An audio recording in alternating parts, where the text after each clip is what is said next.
Hello, family and friends. How you guys doing today? Welcome back to Chris and Inga's vlogs. It's always good to see you all. Uh, Today's subject, today's topic we want to discuss some issue that's happening with our daughter Rachel's school, and to see if we could get some input, some advice. Like if you have any questions, you could comment below. Um, But before we start, like, how's your day been so far? What's anything new happening? How's your, jobs, and everything else? How's the family? Okay, so let's just jump into the but topic. however, before we do that, for those whose children started school today, we Yeah, of hope the course. day was a good one for them. Yeah, Our so daughter starts on Monday the they, 9th. and we want to congratulate, and wish them a happy and, a happy and healthy and a good school year. And, you'll do, hope everybody will do fine. Uh, so let's just jump into the today's, topic for our vlog.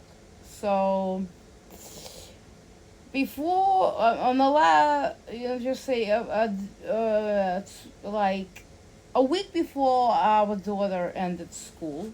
Yeah, This past June. yeah.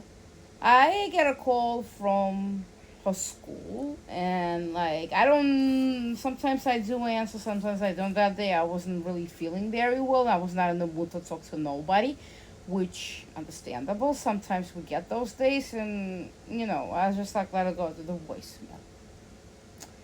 Okay, so not only I got the voicemail, okay, but I also got an email. So please call ASAP. So I'm to myself, okay, that's, I don't like messages like that. And I'm already worrying like something happened to Rachel, what's going on. So I called the school and asked to speak to the director, and they transferred me to the director. And no, like, she just say hi, and that's about it. Right away, she jumps into that Rachel needs to be In a at a residential school. residential school. All because Inga's health is not doing so Yeah, I'm good. not doing well with my health. I have autoimmune disease called scleroderma, and which I find it a very, lame excuse. Okay, and on top of that, they saying that Rachel's not that independent, and she doesn't like wear clean clothes. She doesn't like shower, and they will teach her independence over there. Another lame excuse. I mean, your educational setting, okay, and our daughter is on the autism spectrum. She's in a school for children with autism, and it's a private school. So, isn't it like a school's job also to teach people with a disability You would how think to so be normally. independent? But not only that, guys, they are failing her, but they don't want to admit that they're failing her. The best thing, because they have to have a perfect, I guess, percentage of kids who are doing well for the GWE. But those who don't, okay. So it won't fit into like low or we're not doing too well. Let's just send kids to residential. As if that's going to make their lives any better. Exactly. Which we can tell you straight up forward is not.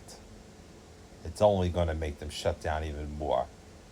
And we don't want that for Rachel. We can't afford to have that to Rachel. But she's already shut down. But we'll And get most to of that all, Rachel cannot afford to have that happen in to a herself. few minutes.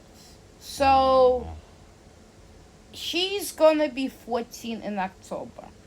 To think that she right now by this age, children are able to do like advanced, you know, Math, like reading, math, reading, writing, writing, essays, book reports, all that like stuff all that fun stuff. that we once did and you Rachel still did. is behind. She still cannot read and write. She still cannot count, and it's not her fault because and she comes home and tells me, "Mommy, they're not challenging me. I'm not learning anything." So,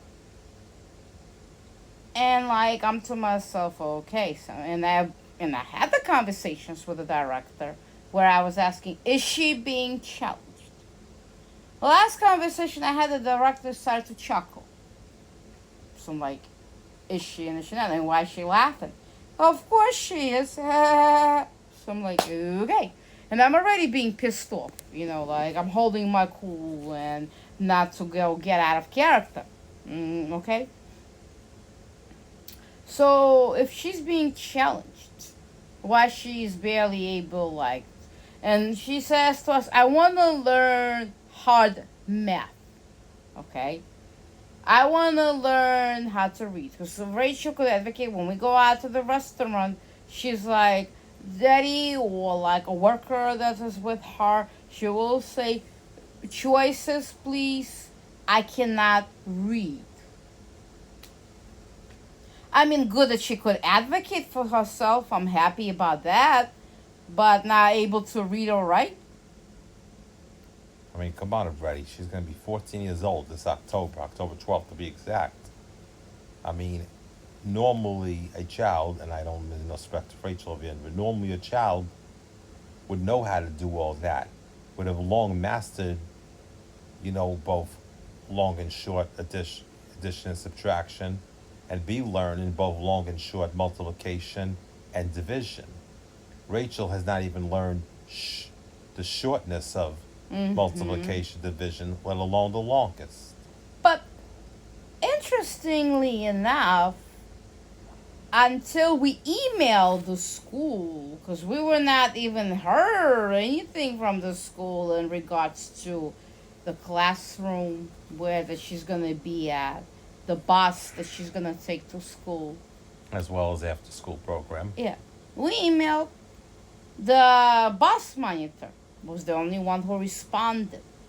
But she CC'd her former teacher and social worker to the email. Which immediately draws suspicion. So, like, I'm to myself, this morning, honey, when I look at it, I think Rachel was allowed back. We think, but... We don't know yet. But the only time will whole tell come Monday. thing is, there is no communication with me, okay?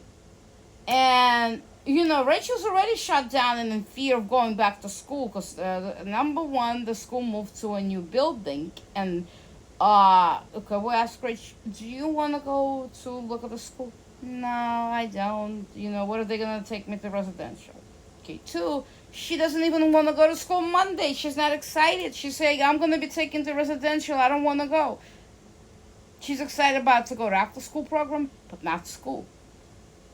Because, the last day of school, Rachel came home shut down. We were playing, she came home early. We were trying to, have, a concourse. Was, we're putting on a concert for her. We gonna order dinner that day.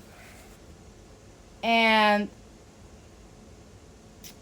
come to find out, later on, Rachel's like her first didn't want is not because it's hard for children on the autism spectrum to open up right away. It takes a while. Finally, she's starting to open up. First, she said, "Oh, I'm gonna miss my friend because he's going to residential." Okay, so they send all their kids to residential. Like, what's wrong with the day school? Why residential? What's wrong with the day school? Why? If you or somebody has been in this position before... Yeah, please comment below and let us know, or, if you have been in that situation, you know somebody. And you can well imagine how Rachel feels being in a situation like this. But as Inga just pointed out, yes, please leave, a comment, or when you do comment, and we all know you will, and of course. No communication with me, and I'm her parent. Right. Okay? And the worst, the guidance counselor said to her, "Oh, you're going to residential." The guidance counselor had no right to How say do you that. talk to somebody like that? She has a disability. She's vulnerable. And a guidance counselor is somebody who, next to a regular therapist, you think you can you would think you can count on to tell like even your deepest of secrets. Sometimes even tell something with no expecting of myself that you wouldn't even tell your But own she parents. lost that trust. Like Rachel came home and said, I didn't do anything. Why I'm going to residential, but I didn't do anything wrong. I'm like, Rachel, no, you did not do anything wrong. You didn't. But to use my illness, oh, because I don't have time to go and I need more time to focus. I mean, Rachel's in school followed by the after school. I can focus on myself, and I'm still able to advocate for Rachel. I mean, I don't feel good. Rachel has another parental figure in her life, which the school doesn't see him as a parental figure. They don't really see me as anything for that matter. Because all it's throwing me when I don't feel good, like, no, we can't. Chris is not you're her biological parent. We cannot talk to Chris. And I'm like, okay. But a step parent is just important in a child's life as a biological parent. Because the parent stepped in to do another man's job who And sometimes another failed woman's. to do that. And Rachel's father failed to do that. Not only by Rachel, but his other children. Okay, but this is a whole different topic for another video. And this time. video, I don't, So getting he back to our failed. Rachel. He lied to me. He failed being a parent. And now he's no longer alive. He committed suicide. So a step parent stepped nice enough to step in to do another man's job. And I don't know that many men, to be honest with you, that would do what I did. Me, I do it because, I There's like a lot it, of men, love it. and that's what I love about my Chris. And I care a great deal about children. I spent over 11 years overall working with children. I've been a children person for like the longest time. I mean, I have 3 nephews out in New Jersey that are still children. I have 3 nieces out in Long Island that are still children. I should say we do, excuse me, Inga. But even so, But and you're just saying that? Come on, what message are you sending? Oh, stepfathers are nothing. And what message are you sending to children? I can remember how touched I was on a day of May 14th, 2017, which happened to be the Sunday of Mother's Day. I was on my way to visit Inga and Rachel at their old home in the Lower East Side of Manhattan. When Rachel sees me coming, not even half a block away, and immediately runs up to me and calls me daddy. And it was touchy. I was very touched. Yeah, I mean, I didn't know how Chris would feel, and I said, Rachel's Uncle Chris, but because before that, I was looking at the pictures on Facebook, and YouTube videos. And videos, and Rachel came and said, Mommy, who's that? And I said, that's Uncle Chris. But a step parent is not there is a saying, it's not the man who impregnated you, right? It's the man, father. Father is the one who raised you. Yes, now it just so happens that Rachel happens to have an uncle named Chris through the second of my 2 stepfathers. She also has a grandfather named Chris, that's my biological father. And then there's me, her father. And Rachel does know that Chris is her stepfather, and she says to me, I know you're my stepfather, but I still love you. I do. Actually, excuse me, there's also a 4th Chris in her life, a cousin, a distant cousin, who I barely see, but know he's there. But also there's no communication from the school is that the boss might see her former teacher and that wasn't wise. And social worker. So we don't know if she was laughed back, and there was no communication again with me, who I'm her parent. You calling me, oh, you're her little guardian, and you're not telling me anything. What's going on? Why is she laughed back? Why? Residential school? Why? Question arising, but there is no communication at all whatsoever. 0. So, and you trust your children to school, right? To the educational settings, and they, most of them, failing your kids. This situation that's happening, you throwing biological parent at me, but you're not even communicating with me. Imagine if Rachel was adopted or in foster care. Yeah. What would they Exactly. do if both So of what the did they do? biological parents are dead? But what if she were fostering? Whether they reach out to the biological parents? Well, let's say Again, Rachel was they may not be in adopted the by picture. us. Let's say I wasn't her biological parent. Or the nor was foster I. mom or adopted mom. They had to go to her biological parent. Come on. Okay. I mean, I went to high school my senior year with somebody who was living in a foster home. I mean, make a long story short, she had some problems, but eventually she did return home with her, with her biological mother and her brother. But even so, I mean, Rachel, just like Inga, myself, and all you out there, is just so much a human being as the next yeah. person. I mean, So why so not treat her when like I one? asked the school, like, shouldn't we talk to the attorney? Oh, yeah, we will. But then what they failing, that Office for People with Developmental Disability, or PWD, who pays for racial services, they have to pay for her to live there. And who's to say they Which don't out to want to them. do that? But what if the lawyer says no? The lawyer says no. Simple as that, Inga. I said no. It's no means no, And and then you that's the can't end of just the say, oh, subject. she's going to go to residential. Oh, it's not going to be now. It's going to be next year.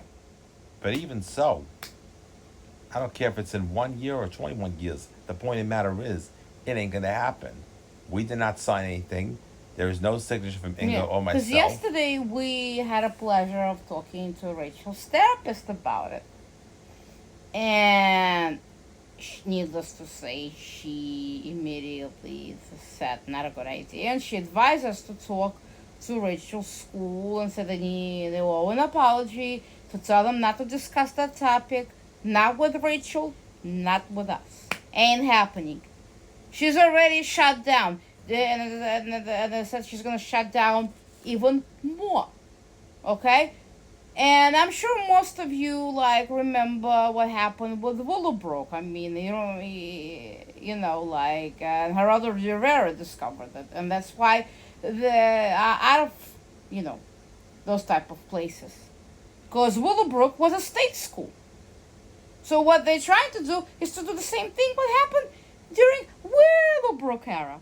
Mm-hmm.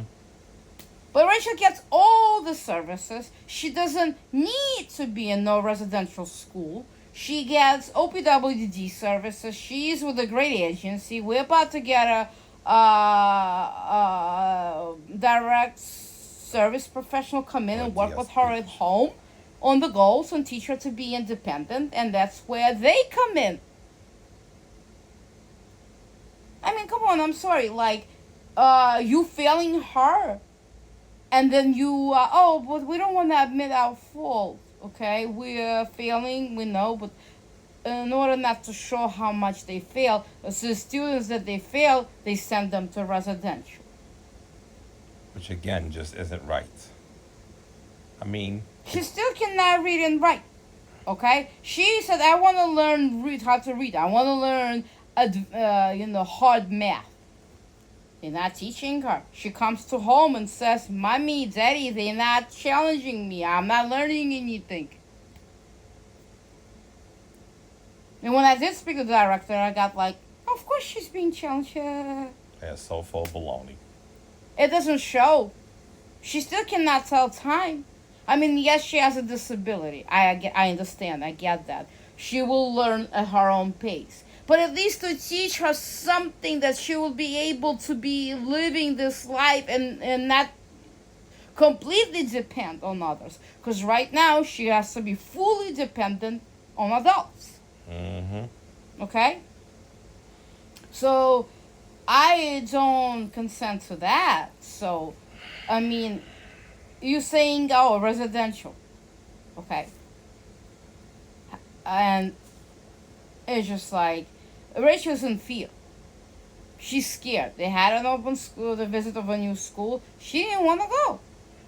She said, I don't want to go because what if they're going to put me in the car and then drive me to residential?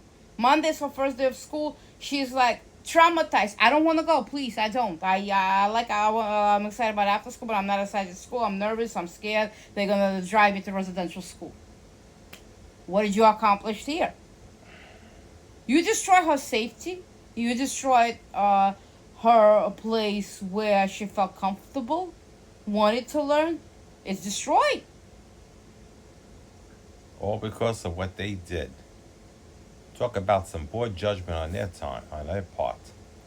And I do mean poor. Big time. And I'm trying to tell them no.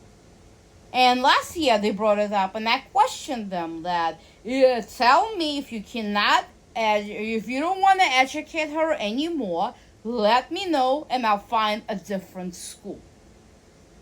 The director was like, no, this is not the case here. No is okay. Are you sure? I'm like, yeah. This year they brought it up again. I mean, what they think. My thing was just this time, just to get them off. I said, okay, I just want to look at the school and see what it's all about. But I didn't sign nothing. Verbally could say whatever. Where's the paper that I signed something? Show me the document that I signed that Rachel needs to be in residential school. You're not going to find anything because there is no that document existing at all. So pretty much with that said. But on a great note, we have some, we were able to have at least godparents who could help us out. And if we can't tell how it is, somebody else will tell them how it is. Straight how it is. So Manny and Heather, if you listen out there. Okay. We are very happy. Thank you for accepting or being Rachel's godparents. And we're just interested your input on this situation. And we may need your help to tell the school how it is. Because we're trying and they're refusing to listen. And we do teach Rachel how to advocate and how to, they're failing her. They're not listening to me. They treat us like we're nothing. Okay? Like dirt, in plain English. And the worst thing is not to talk to her stepfather. What the heck is this? I mean, what is this? Why? Why not? No, they don't want. The school doesn't want to talk to you. Because you're not her legal guardian. And but isn't he in the child's life? Yes, he is. Been there. He's been raising Rachel since 6 years old. Yep, 6.5, going on 7 to be exact. So the school has every right to talk to him. He's not like a stranger. It's not like the first, I understand it was just like a month into our relationship, but so I understand that. But we've been together 7 years, married for 5. Mm-hmm. And you don't want to talk to another parental figure in her life? I mean, that's kind of sad and hurtful. It will, that's hurt people's feelings, and I don't know what else to say, and they claim it's it's a good school. Right now, I'm very doubtful, and I don't know how good it is, And, what are you achieving?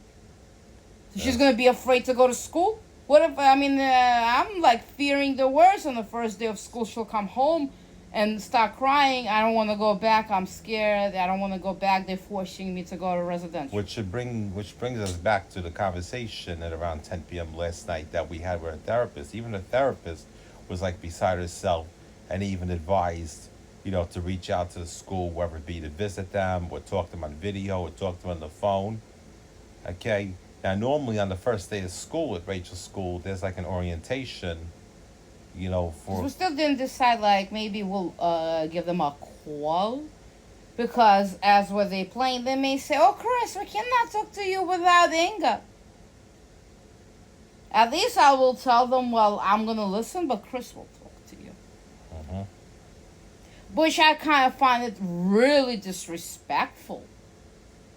And it doesn't matter. As a parental figure. Okay. Let us know, comment below if you were raised by a step parent. Was the staff at your school treated your step parent the same way? Like he's nothing? He doesn't mean anything in your life? Okay. From my personal experience, I have 3 step parents, 2 stepfathers and a stepmother. Both my biological parents are still in the picture.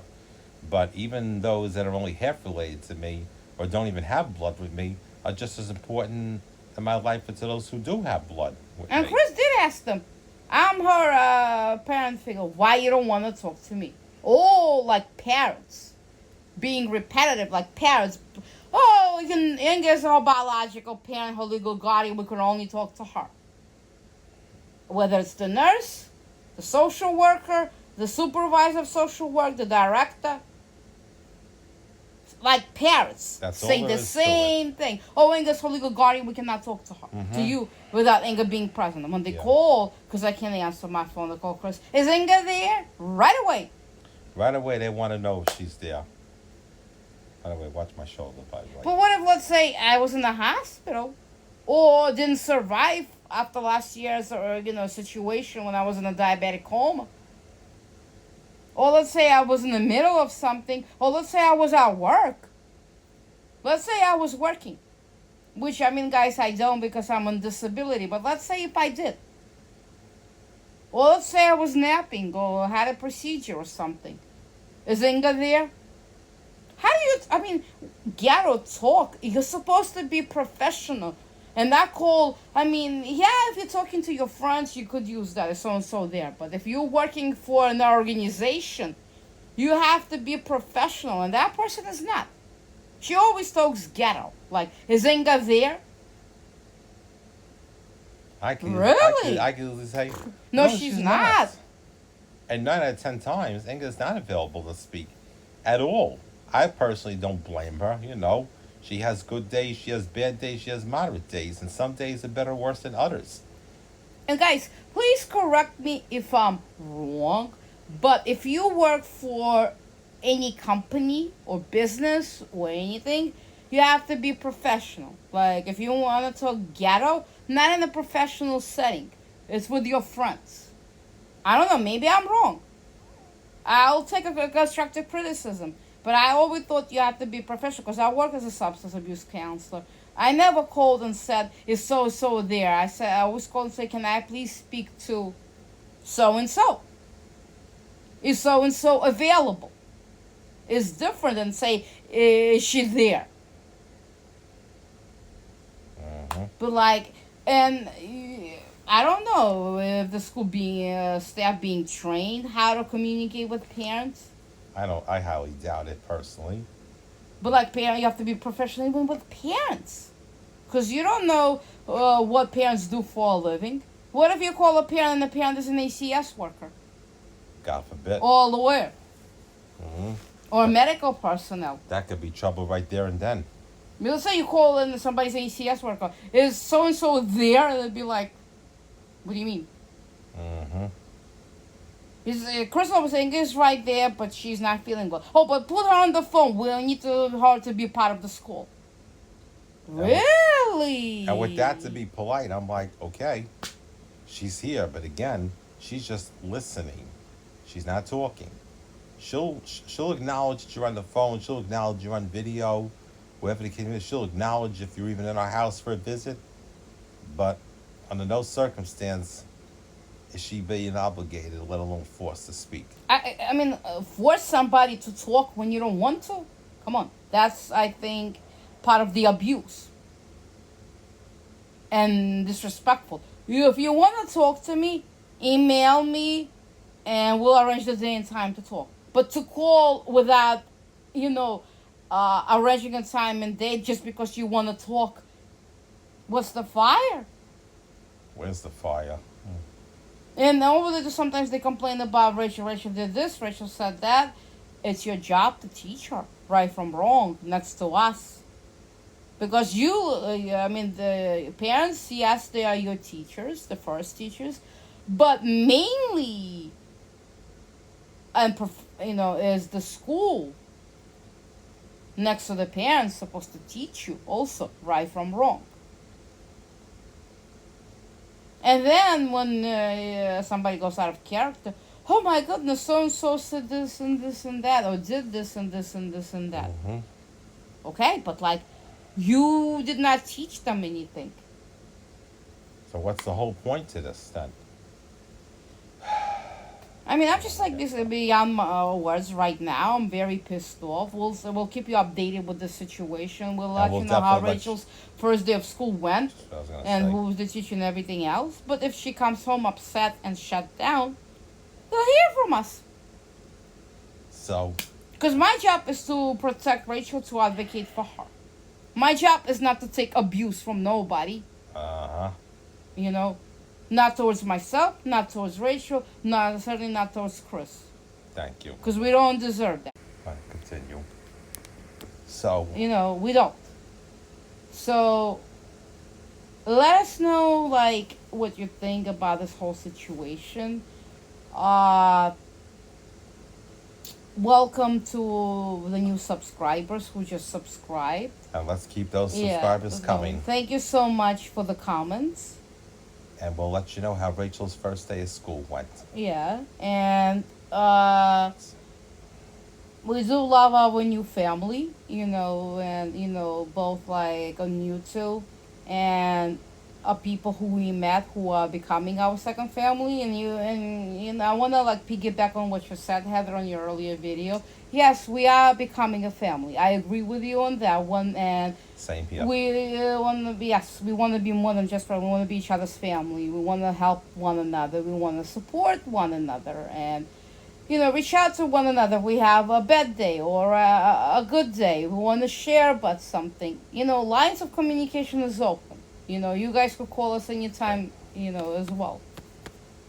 Okay. So, Mm-hmm. So we love you, Yeah. and we will chat with you again soon. we hope that, you know, your day is treating you good. And, you know, hopefully we'll one day meet you guys. You know, if you live in, you know, in city, you know, city and state of New York, come on over. We'll meet. If let us know what you want us to talk about. If you have any questions, please ask. You know, hit you know, the bell, and you know, please subscribe to our channel. Hit the bell so you won't miss our videos. And we love you. We'll talk to you soon. Mwah. Bye.